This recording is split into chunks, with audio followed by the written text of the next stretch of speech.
If you will, good morning and welcome to the February 2020 State Transportation Board.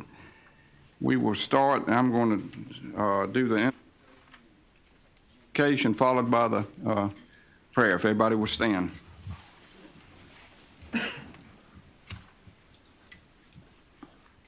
God, please grant us today wisdom to make wise and judicious decisions as this transportation board and for our commissioner, that we will move this state forward. Please make us ever mindful of the freedoms we enjoy in this country, unprecedented freedoms in all of mankind. Let us never take it for granted. Please give us your mercy and your guidance as we go forward today. Amen. Amen. If you will, everybody say the Pledge of Allegiance. I pledge allegiance to the flag of the United States of America and to the republic for which it stands, one nation, under God, indivisible, with liberty and justice for all.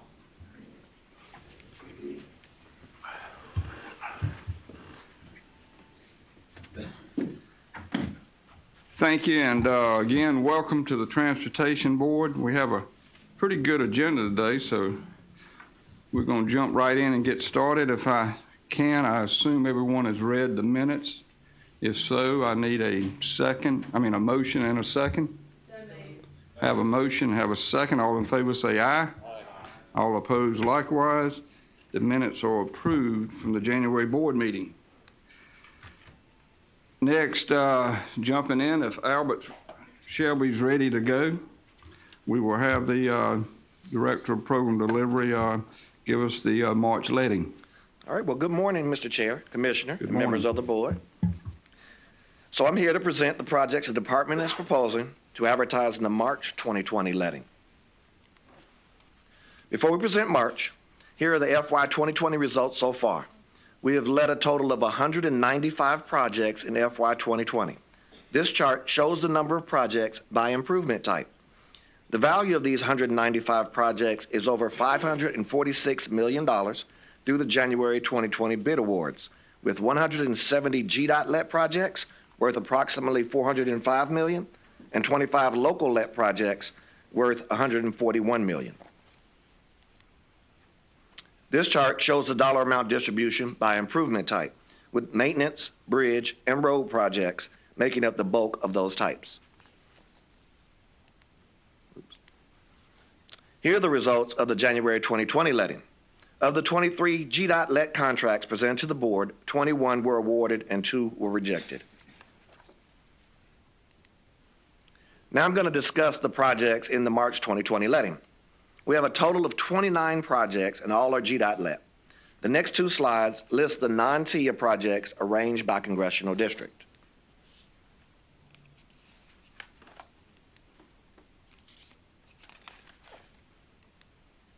As you can see with this slide, we are letting a variety of projects throughout the state to address capacity, maintenance, and safety issues.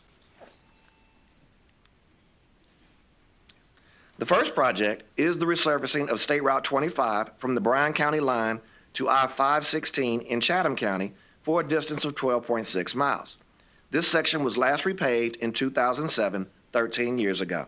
This is an example of our continuing efforts to maintain our existing infrastructure. The next highlighted project is the replacement of the 3 structurally deficient bridges over State Route 37 over Pachitli Creek and its overflows. The existing bridges were constructed in 1921, 99 years ago. Here's a ground view of this bridge construction to be replaced.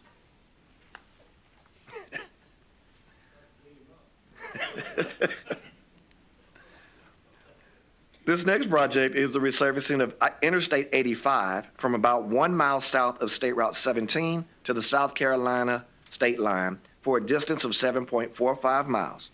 This section was last repaved in 2009, 11 years ago. The next project is a pavement rehabilitation for portions of I-20 from State Route 22 in Taliaferro County to State Route 17 in McDuffie County for a distance of 29.2 miles. It will include patching and slab replacement where needed. This section was last rehabilitated in 2015, 5 years ago. The next project is the interchange project at State Route 316, US 29, and State Route 11. This project will grade separate the existing at-grade intersection of State Route 316 over State Route 11. The project was funded with a federal build grant received by the state of Georgia in December of 2018. The proposed grade separation will include full interchange access. Replacing the existing signalized intersection with this interchange will improve the continuity and flow and reduce accidents that could result from stop conditions. This project is an excellent example of our dedication to improving the flow of traffic as well as enhancing the safety of the traveling public. Here's a layout view of this new interchange.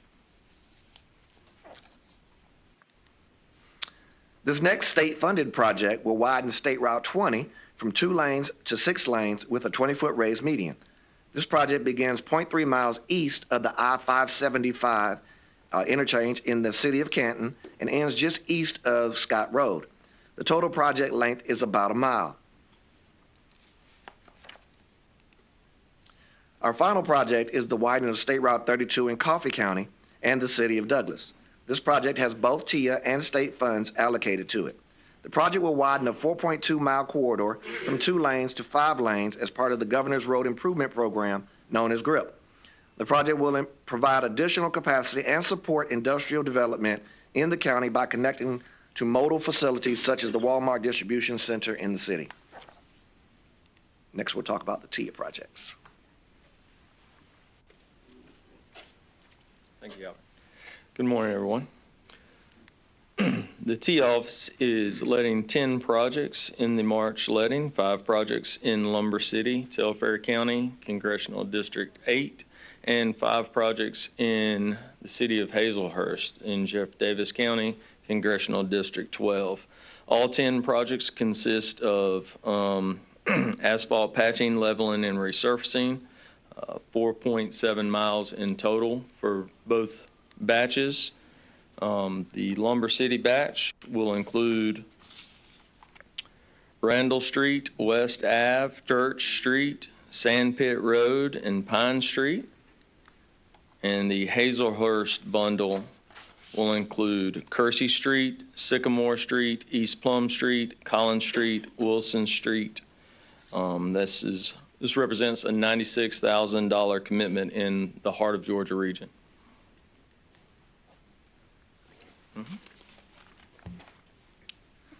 So we have 29 projects proposed for the March 2020 letting. This chart shows the distribution by improvement type.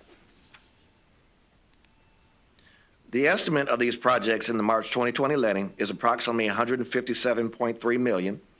This chart shows the dollar amount distribution by improvement type. So in conclusion, we are proposing to advertise 29 projects, which represents 29 GDOT contracts. Mr. Chair and members of the board, this list is presented for your consideration for approval.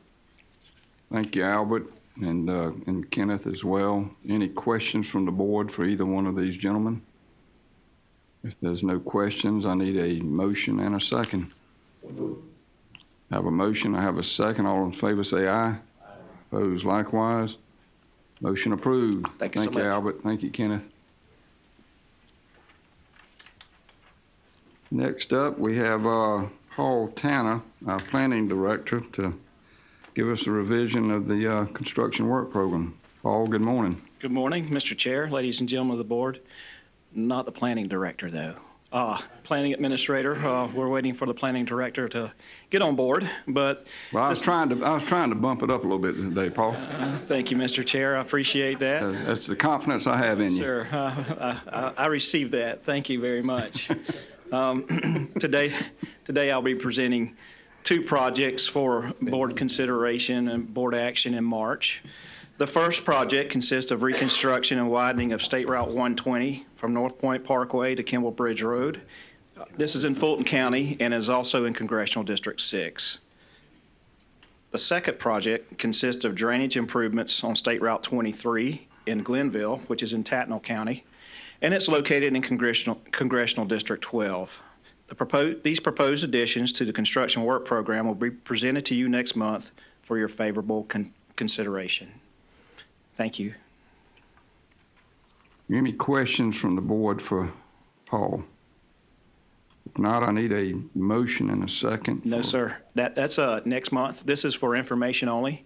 It's the first read of these two projects. Oh, okay. Yes. Next Okay. month will be for the board's favorable Yes, that's consideration. wrong. Okay.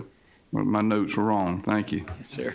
With that, let me say, if I can, the commissioners whispered in my ear, and I appreciate it, that this is your last board meeting, Paul. I didn't realize that till just now, but I want to thank you for the work you've done. You've been a wonderful friend and an outstanding employee here, and have made many, many contributions, and thank you for that.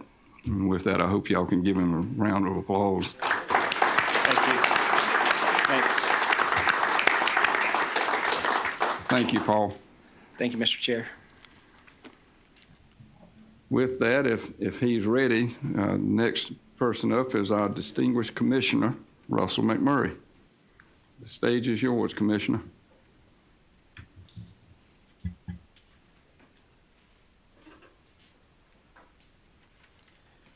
Good morning, Mr. Chair, ladies and gentlemen of the board. Today I'm going to start a little different than I normally do. I'd like to share a little tragic news with you. 2 weeks ago, we lost a key member of the GDOT family suddenly and unexpectedly as Mike Langford, the Assistant Division Director of Intermodal, passed away. Mike was a graduate of Southern Poly State University with a degree in civil engineering technology. Mike joined GDOT as an intern back in 1989 and worked several summers before joining us permanently in 1992 as a civil engineering technologist. Mike held several roles, important roles, over his distinguished career as an assistant area engineer, contracts review engineer, area engineer, railroad crossing engineer, maintenance office manager, assistant state construction administrator, and finally the assistant division director to Carol Comer in the intermodal division. Mike's untimely passing certainly has left a big void in his family. His wife Milbury and sons Jackson and Carter, both who are in college, certainly have felt that effect, as well as we have here at the GDOT family. So I think Carol said it really well, that Mike is truly a dedicated public servant, as you can see by his various jobs he's had in his career. But the most important thing was Mike was always caring and always genuine in his word. And if you knew Mike, always look in those pictures, smiling, happy guy, always the genuine part of that, you wouldn't meet a more genuine person than Mike Langford. So I'd just like to pause for a moment of silence. If you could just keep his family in your thoughts and prayers, we'll do a moment of silence for Mike.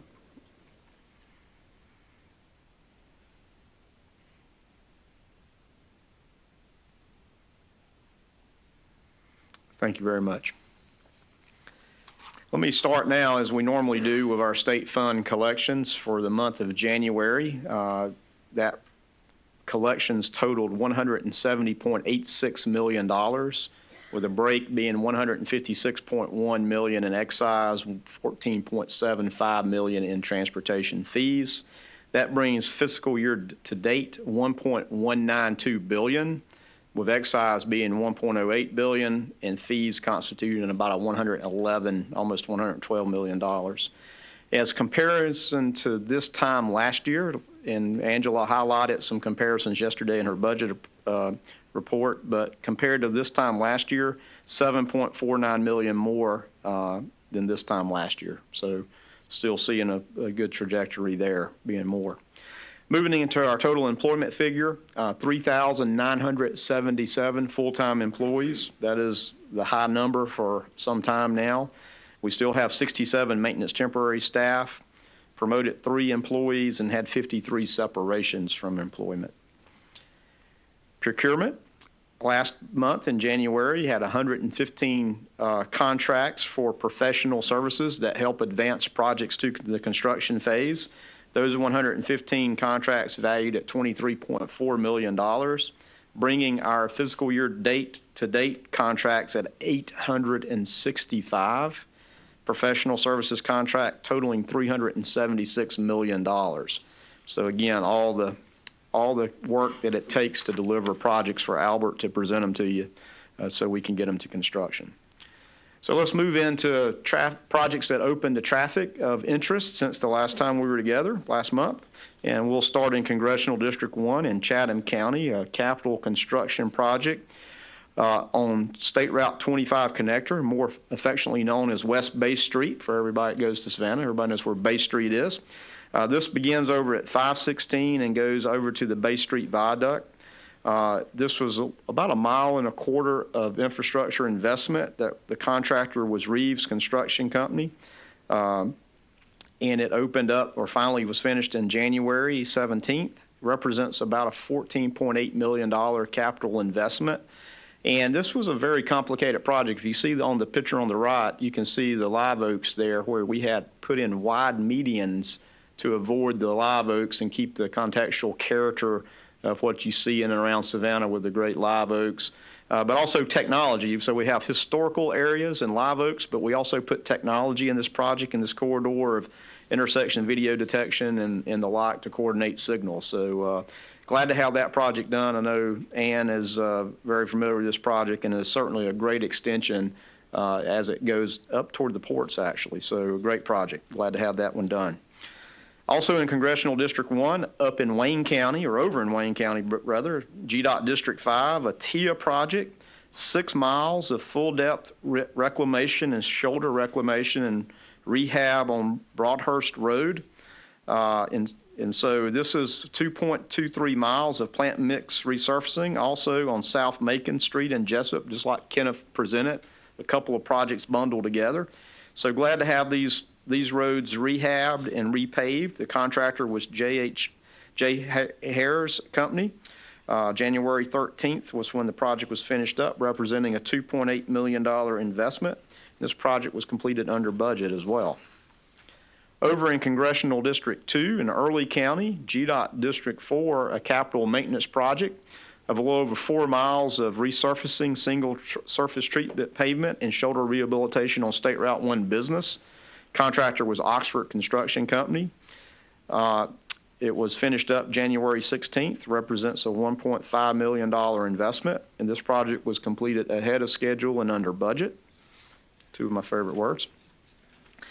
Also in Congressional District 2 in Sly County, GDOT District 3, a safety and operational improvement project, which consists of construction of a roundabout at US 19 and State Route 26. Robinson Paving Company was the contractor and finished up January 23rd. Got it fully open to traffic. You can see it there. It looks very nice. This project budget was about $1.4 million, and it was completed under budget as well. So certainly a nice operational improvement that also has a nice safety benefit.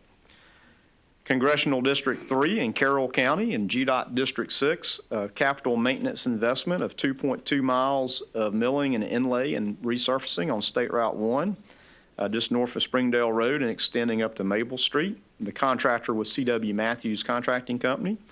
Represents a $2 million capital maintenance investment, and this project was completed on schedule and under budget. Certainly makes a nice difference over in Carrollton.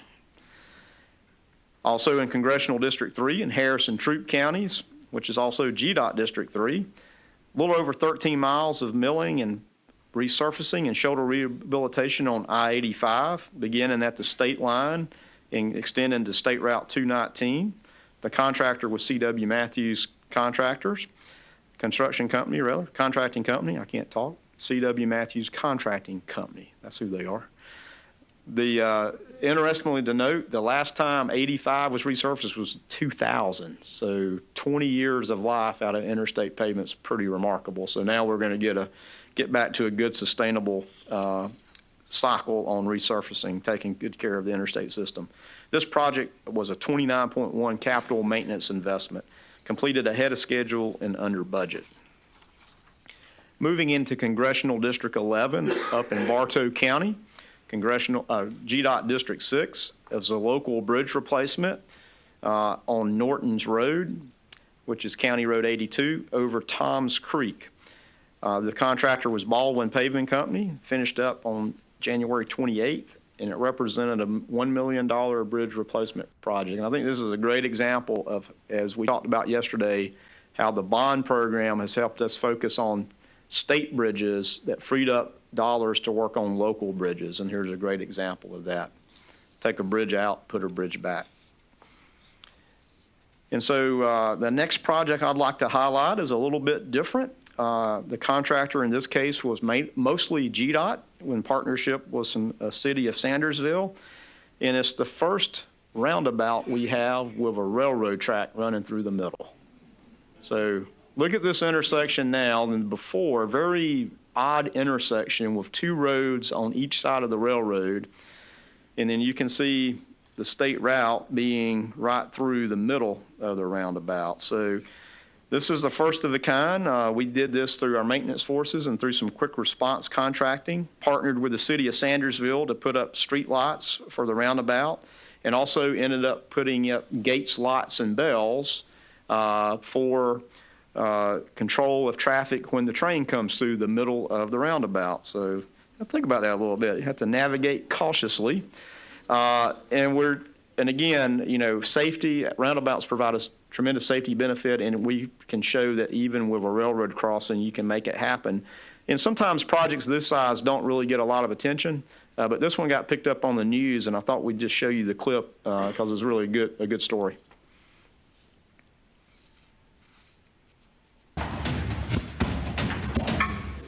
That's why you see GDOT and also local municipalities and counties installing a lot of them. So from that aspect, it's going to be safer for traffic. We told you about a new traffic pattern, the first of its kind in Georgia last November when it was still under construction. It is a roundabout intersection with train tracks running right through it. You can find it at Georgia Highway 242 and Hospital Road in Sandersville.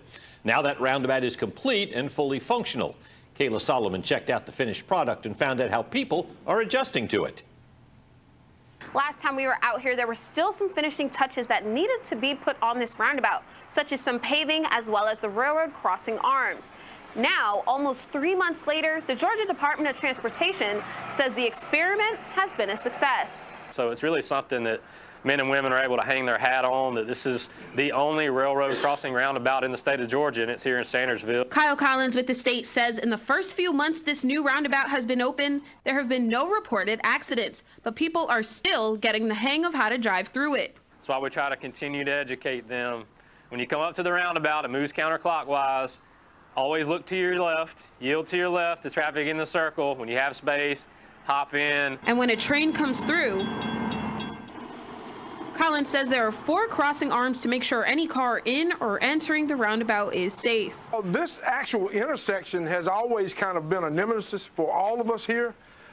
I think it's much better than it has been. Willie Conaway is the Director of Transportation for the Washington County Board of Education.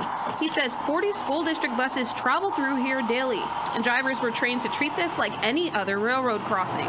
We make our stop, open our doors, our 4-way zone, open the window, look, listen. Collins says with the early success of this project, other states have sent their departments of transportation to take a look and see exactly how it works. In Sandersville, Kayla Solomon, 13 WMAZ News. And the state says the project cost about $200,000.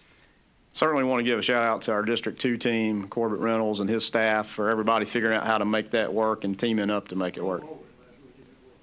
Good. Look out. All right.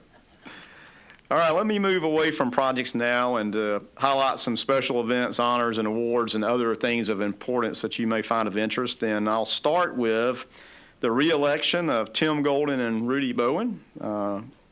They had their elections and were both unanimously re-elected to their next 5-year term, so congratulations to both of you. And then next, I'd like to highlight that something came through the mail, and some of you guys may have seen it, but Georgia Trend, Mr. Brown, Georgia Trend highlighted Mr. Robert Brown right on the cover with a nice article in there because of the honor that he just received and was bestowed upon him as 2022 Georgia trustee. That the governor did this past weekend. So congratulations to Robert. This is actually a super high honor as I looked into it and found out what that is. And they commented in from the Georgia Historical Society about his record of exemplary public service, the impact on the profession of architecture, his leadership at the Georgia Chamber, the Metro Atlanta Chamber, Georgia Partnership in Excellence in Education, the Citizens Trust Bank, and Agnes Scott College. And for some reason, they didn't put GDOT board, but I'm going to add GDOT board in there too. So I'll send a letter to the editor and get that right. So, but congratulations, Mr. Brown, on your accomplishment, your achievement, and most importantly, your recognition for your service. Thank you. Yeah.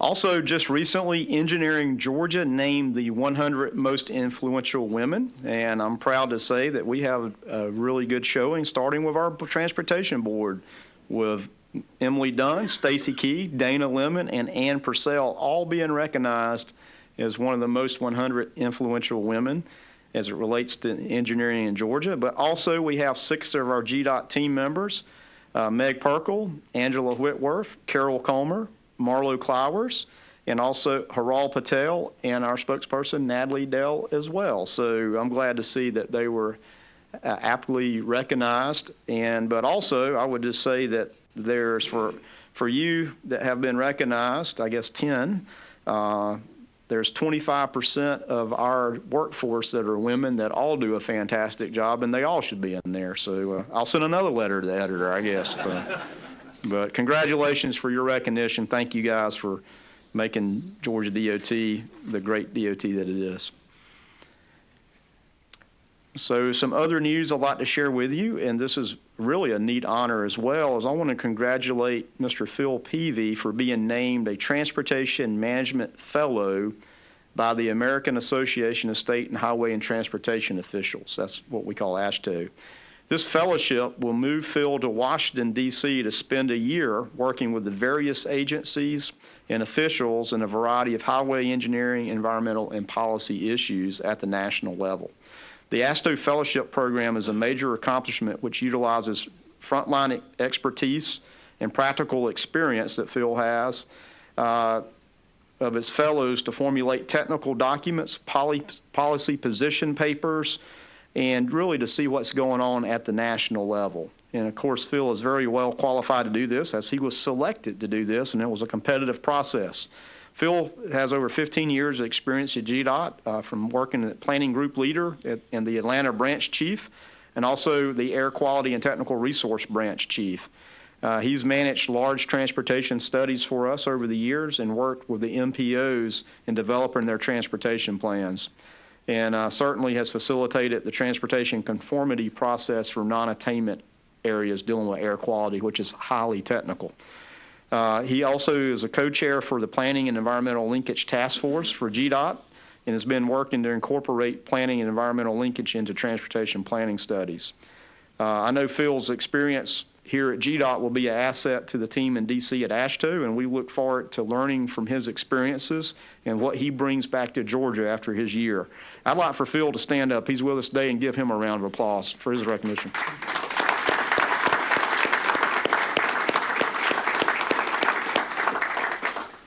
Congratulations, Phil. Now I just want to bring you up to speed on some other things since we were together last month. We've had a few really eventful weekends, and back on February 1st, there was a tractor trailer and a car involved in a crash where 85,000 gallons of flammable liquid caught on fire and shut down Interstate 85 just above 285 at approximately 8 o'clock. And of course, our first responders are our heroes and emergency response people. But this crash was very big, especially with the resulting fire and the intensity of the fire.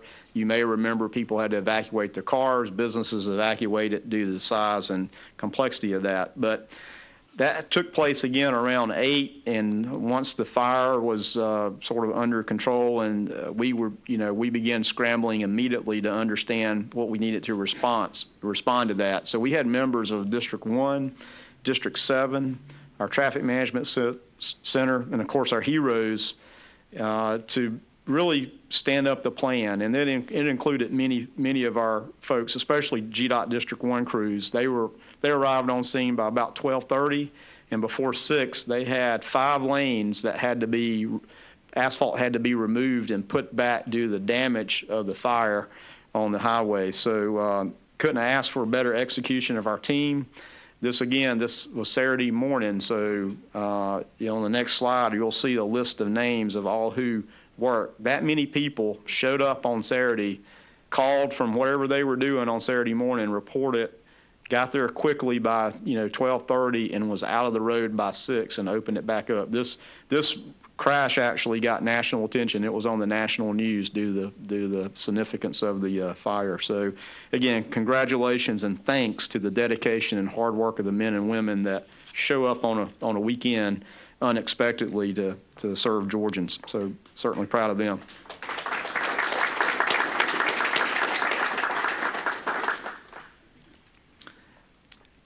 So changing gears dramatically, I just wanted to update you on a issue that GDOT as well as other transportation agencies are dealing with and trying to shine emphasis on human traffic, which is certainly an epidemic.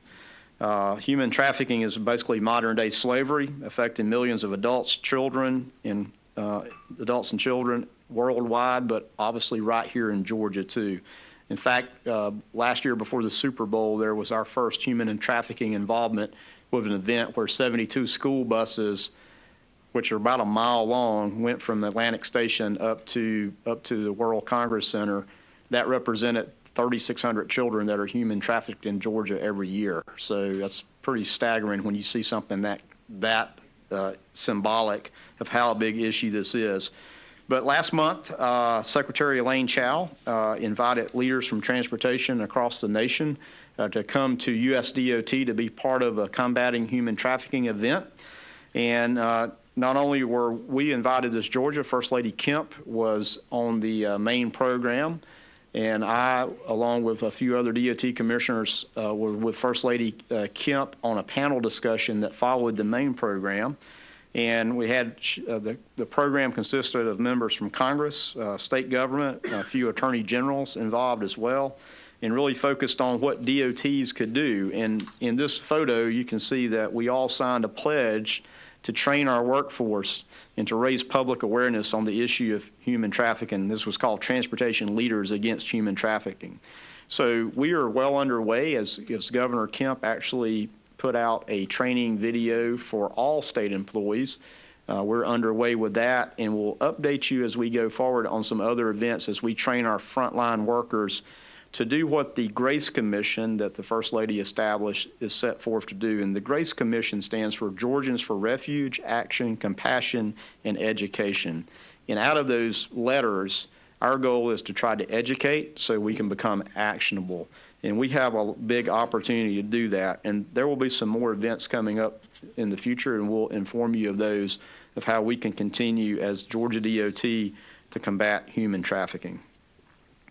Next, I'd like to update you from the end of January, January 21st, and you saw a little video yesterday from John Hibbert and Andrew Heath about our Transportation Technology Showcase that was held at the Freight Depot.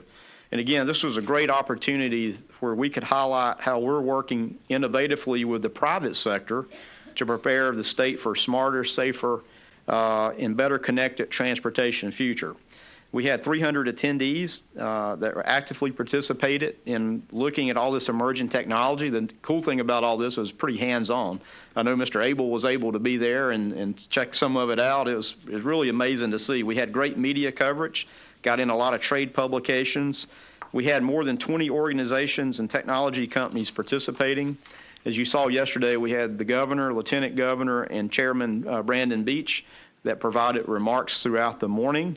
And we had presentations and some demonstrations of enhanced crosswalks, technology where we can turn our traffic cameras into intelligent sensors that measures cars, pedestrians, and even objects in the road. So just instead taking a normal video feed and being able to use technology to determining and detect other things.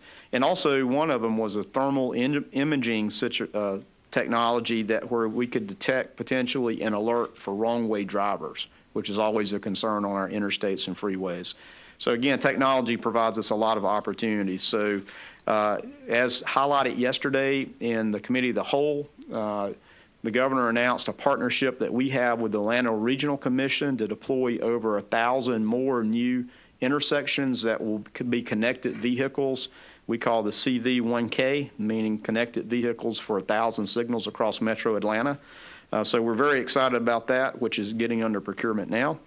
And look forward to that. As I mentioned yesterday, too, this has been picked up across non-traditional transportation journals, more automotive and technology sector. We've seen this article and information get picked up across the board, so very nice. Speaking of things getting picked up across the board a little differently than we thought, last month, I highlighted the competition we had for naming for sign messages to focus on the different categories to improve safety. And I have to say that this sort of went viral a lot more than we even thought it would be, with the national media picking up. Obviously here in Atlanta, WSB and AJC, we really appreciate their coverage as always. But ABC's Good Morning America picked it up. The Weather Channel, you can see in the bottom right, that's Scott Higley on camera on a Saturday morning with the Weather Channel. CNN picked it up, and I have a friend that works at the Hawaii DOT, and he texted me saying, hey, what are you guys doing? I just saw this. And so he saw it in Hawaii, and the New York Daily News even picked it up. But here's a great example on the Good Morning America, Laurie Spencer, what they had. This is fantastic. Watch this. Department of Transportation wants you to drive safely, and they're using a sense of humor to get their message across. The department reached out to the community asking for ideas for their new signs, and here's what they decided to go with. Quote, you look great, but the selfie can wait. Also making the cut, drive like your mama is watching. No one wants to see traffic on Snapchat, Brenda. And wearing a seatbelt makes you look thinner. That's good. That'll do it. The GDOT says they had hundreds more submissions that they couldn't show us, but they were very funny, they say. The slogans are now rotating on digital highway signs everywhere in Georgia. Thank you for sharing that with us. Very creative. Thank you, Larry. Yeah, so that sort of exceeded our expectation of that's a lot of eyeballs on GMA for sure. So certainly appreciate the communications team and our traffic operations team for being innovative and really getting a great success in getting this word out. So keep an eye out for those signs. I have asked that some people said, well, I hadn't seen those signs. We still put the travel time, weather conditions, and all the important things up. We roll those signs in off-peak time. So you'll probably see them in the different, when things are not so busy during the morning, where there's not trucks on fire and things like that. So. Also, I just want to update you that we had great success last year. I mentioned that the Northwest Corridor Express Lane project won the 2019 People's Choice Award from the American Transportation Awards. This award that we won actually came with a $10,000 prize. And so we have chosen that to donate that $10,000 prize to Kennesaw State University or Southern Polytechnic College of Engineering for a scholarship for students in engineering. Obviously, you know that KSU's campus is right there adjacent to the Northwest Corridor Express Lane, so we're very pleased that we could put that money to good use to promote engineering, and hopefully one of those people will want to come work for GDOT one day. So very glad to be able to move that award to good, useful purpose. Let me touch on again, the weekends, as I mentioned, have been very active so far in February. As we've been on our toes every weekend, it seems like. We talked about the fire on 85. That was the second day or so of February. We've had a little bit of rain across this entire state with flooding, and we've had a lot of response for our maintenance folks having to go out and work on cleaning drains and keeping water moving. And so flooding has certainly happened, and still right now there's several county roads that have a lot of county roads closed right now. And so we're actually working with GEMA on some of their response or some of their need they may have. So we're paying attention to that.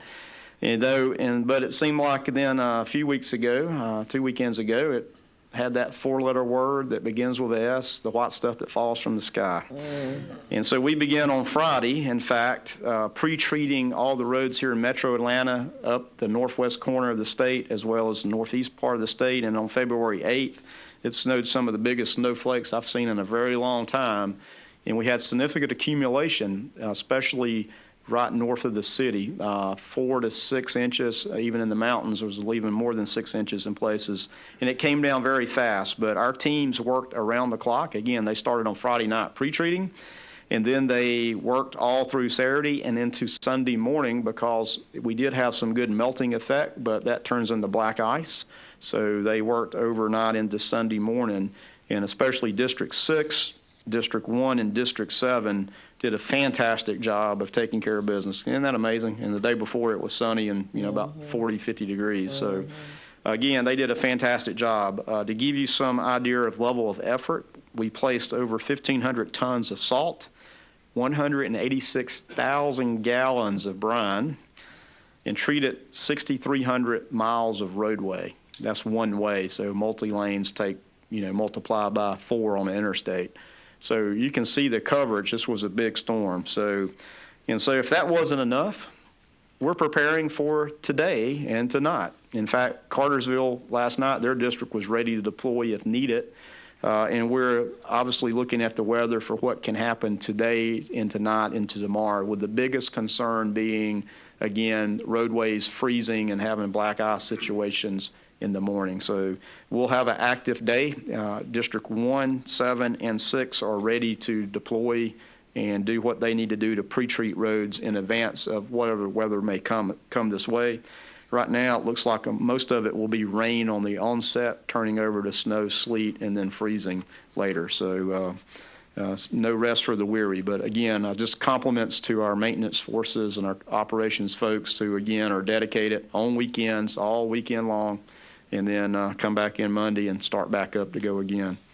Lastly, in my report is you each have something we're very proud of, is the 2019 Accountability and Investment Report. Hope you take some time and look at this. This has more information than you can retain in it, and that's why we printed it out. So you can thumb through it and find anything you want to, but this is something that our Office of Performance Management and Research works with our communications office on, and all the offices through the department, again, to talk about accountability and where we spend our money. So we've shared this with the legislature as well, but this is a great resource, and it's very well done, so we really appreciate that. Mr. Chairman, that concludes my report. I'll be glad to entertain any questions or comments.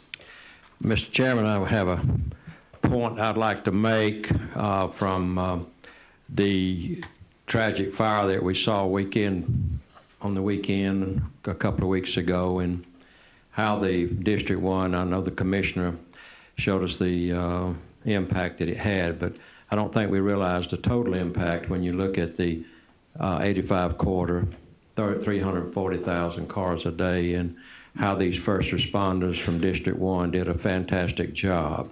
I mean, taken away from their weekends off and spending the time and effort that goes within that, and we just can't thank them enough, and their dedication and their commitment in what they did. They didn't have to go run in, go chase somebody down. They were all ready to go. They were there in plenty of time, and when they heard about it, they automatically went to where they needed to be.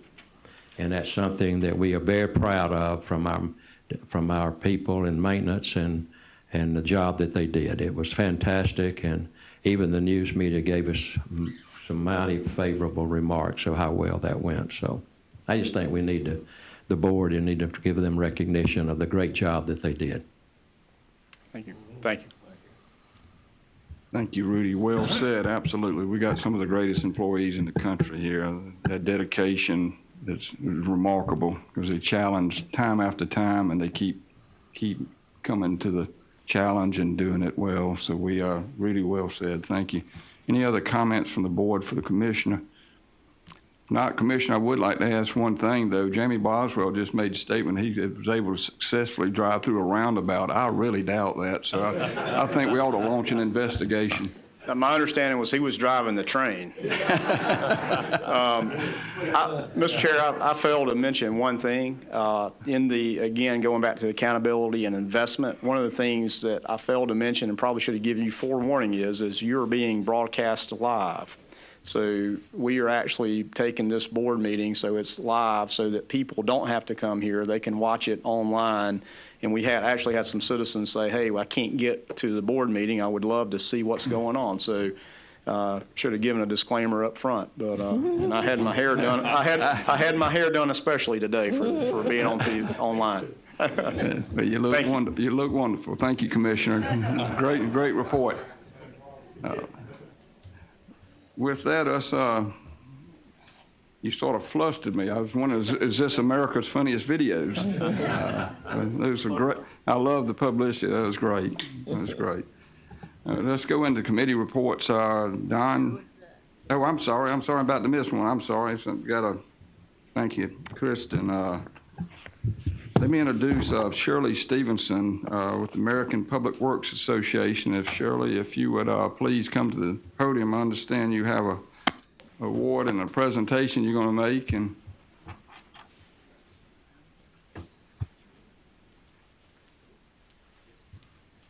the floor is yours, and we appreciate it and say welcome to the State Transportation Board. We're excited to have you here and for this award. Good morning. Good morning. Thank you for giving us this opportunity. This award is to the Project of the Year 2019, Northwest Corridor Expressway Lane, and it's for the transportation, $75 million. Right. All right. Steve, will you join us up? Steve? On the way up, I told Steve that I was glad I wasn't on the selection committee because GDOT does so many good projects throughout the state. It was sort of kind of hard to actually pick one, but we chose this project. But unfortunately, it doesn't come with a $10,000 scholarship. Anyway. And I'd also like to introduce Mr. Leonardo Owens. He's our past president of 2015. I'm the most recent past president, Lawrence Jeter. Recently retired from the city of Atlanta after 31 years. Yeah. All right. And we come bearing some gifts. It's not money.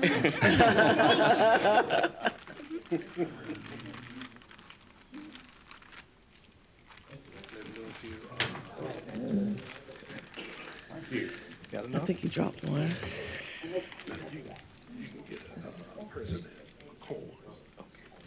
Man, that's how she dropped one on the floor, but that's, thank you. You got one or two? Oh, just one? Thank you. Yes, ma'am. Thank you. Oh, okay. Here you go.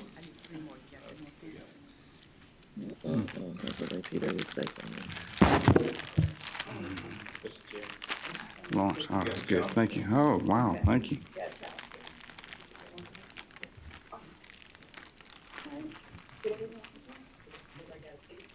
Got it, right.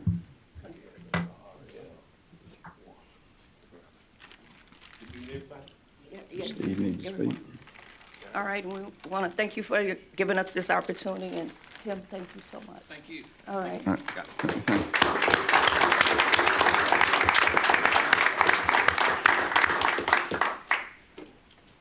Thank you, Shirley. Congratulations, Steve. Well done. Well, Don, if you're ready, I was jumping the gun, almost missed them, and I was watching you. I saw you were itching and ready to go. The floor is yours, if you will. We'll start with the Administrative Committee and Mr. Grantham. Good. Thank you, Mr. Chairman. The Administrative Committee convened on February the 19th at 1:33 p.m. Board members present included myself, Ann Purcell, Lynn Westmoreland, Rudy Bowen, Johnny Floyd, Tim Golden, Emily Dunn, Stacy Key, Jamie Boswell, and Jeff Lewis.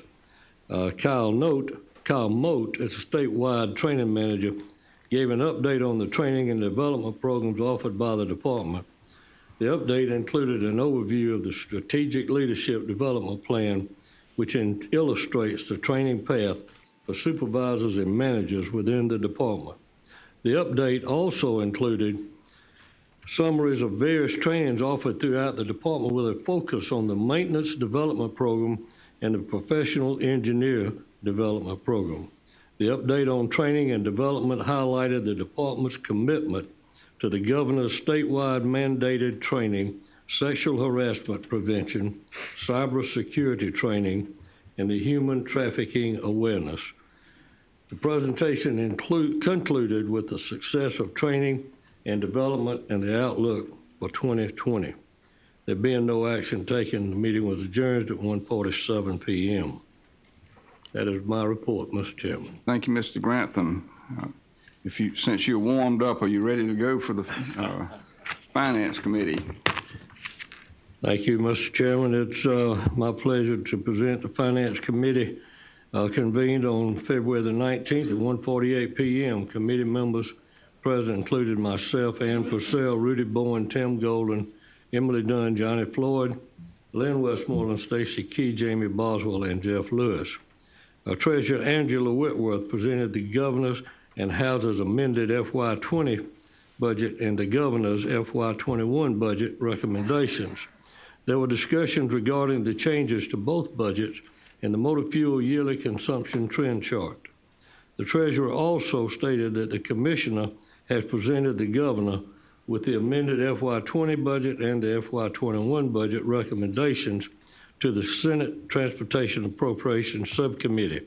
Now, there were no actions taken in this meeting, therefore no further business, and I adjourn the meeting at 2:04 p.m. This concludes the report.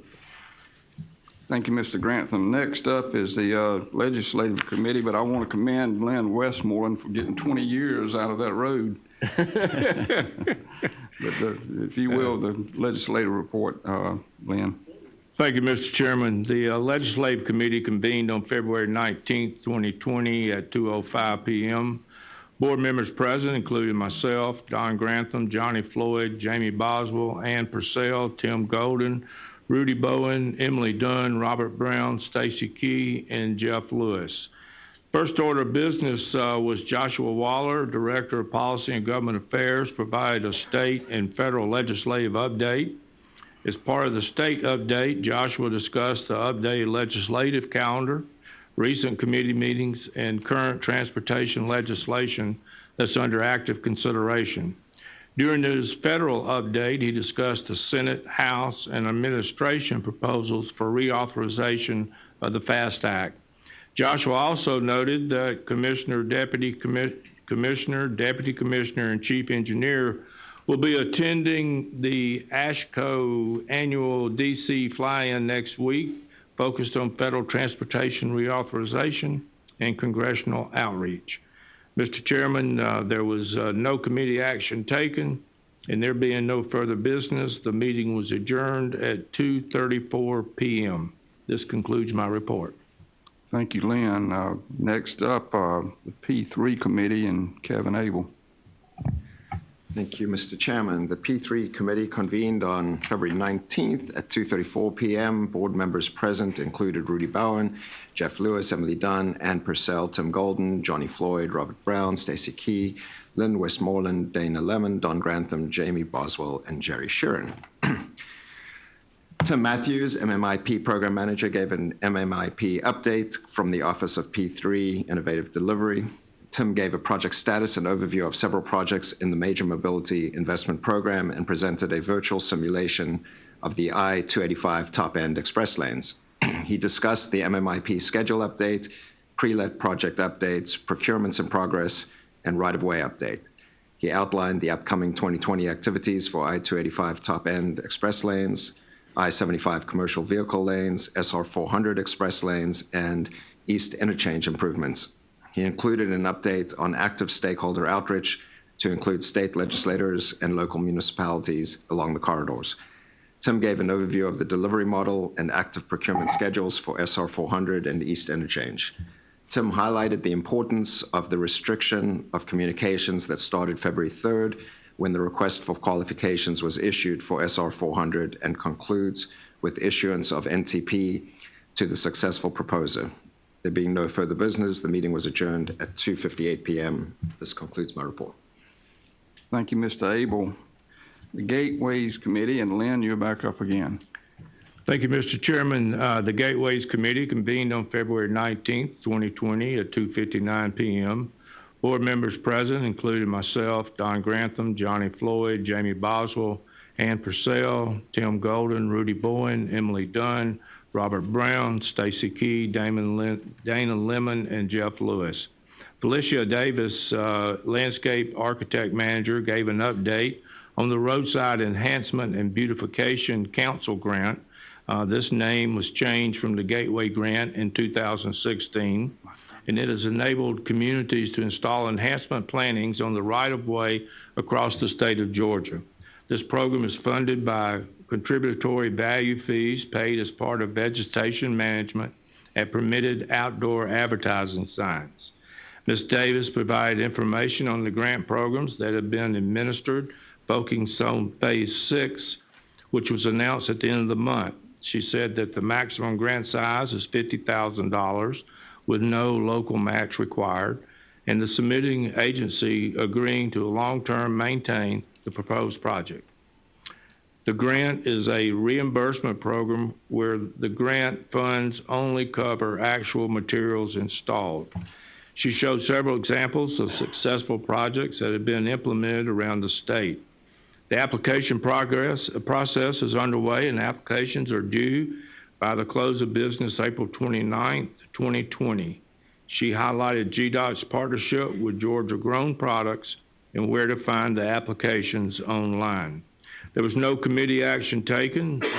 There being no further business, the meeting was adjourned at 3:14 p.m., and this concludes my report. Thank you, Lynn. Last up, we had the Committee of the Whole meet, convened on the 19th of February at 3:15 p.m. Committee members present included myself, Rudy Bowen, Emily Dunn, Ann Purcell, Johnny Floyd, Lynn Westmoreland, Robert Brown, Stacy Key, Kevin Abel, Jamie Boswell, Jeff Lewis, Don Grantham, and Dana Lemon. First order of business, John Hibbard, Director of Operations, and Andrew Heath, State Traffic Engineer, gave us an update on Cooperative Autonomous Transportation, or CAT. The presentation started with a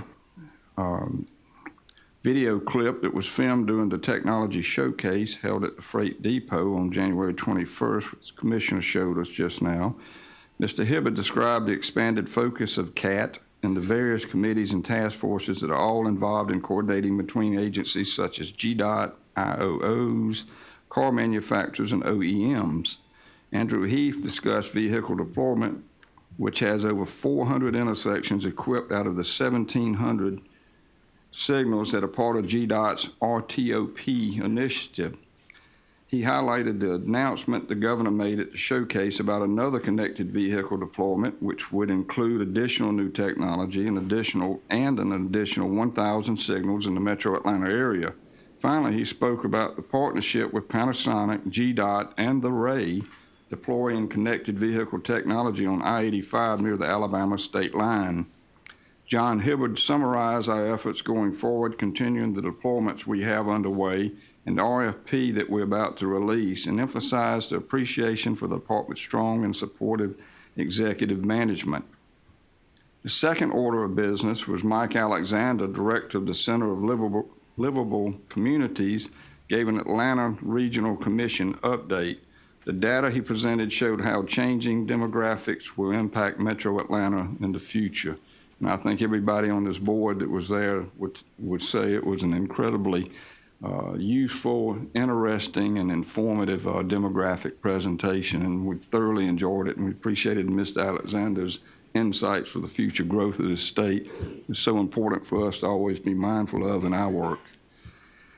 With that, there was no committee actions. There being no further business, I adjourned the meeting at 4 p.m. With that, we go into new business with 1 minute till 10, so I'm coming close if we have any to making it another hour, but I will recognize Mr. Brown. Thank you, Mr. Chairman. I just wanted to say it's wonderful to see the new board, which displays all the board members on the wall. It's done very professionally and it's done very well. And also, these chairs feel pretty good too. You all placed more chairs in here, so I guess it's a wonderful treat to have them. And thank Dunn and Jamie and Kevin for attending the Georgia Historical Society, Kevin and his wife, for attending the Georgia Historical Society's gala. And thank you all for all your support in their attendance as well. Thank you very much. Oh, thank you, Robert. I had one last thing, and I just told the commissioner he stole my thunder. But I'm going to leave this in the board suite for everybody. If you have not read the article on Robert, it is really inspiring. And again, congratulations, Robert. It's well deserved, and we're very proud of you. And I think he deserves another round of applause.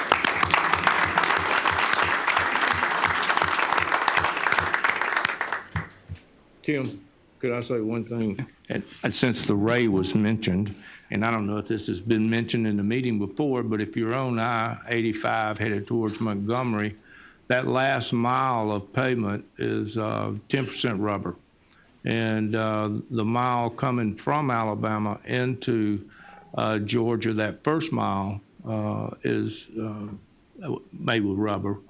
And also the Welcome Center, that whole parking lot is rubber. So I'm glad to see, that. And if you ride on it, you'll find that it's a little bit quieter. And so we're continuing to work towards trying to do some more of that. But thank you. Oh, absolutely, Lynn. Thank you for those comments. If you don't know about the Ray, you need to investigate it. It's great. It's just incredible technology. It's really a wonderful project, and we're very proud to be a part of it. Appreciate the commissioner and his team for their work. And Lynn, thank you. With that, if there's no other business, we stand adjourned.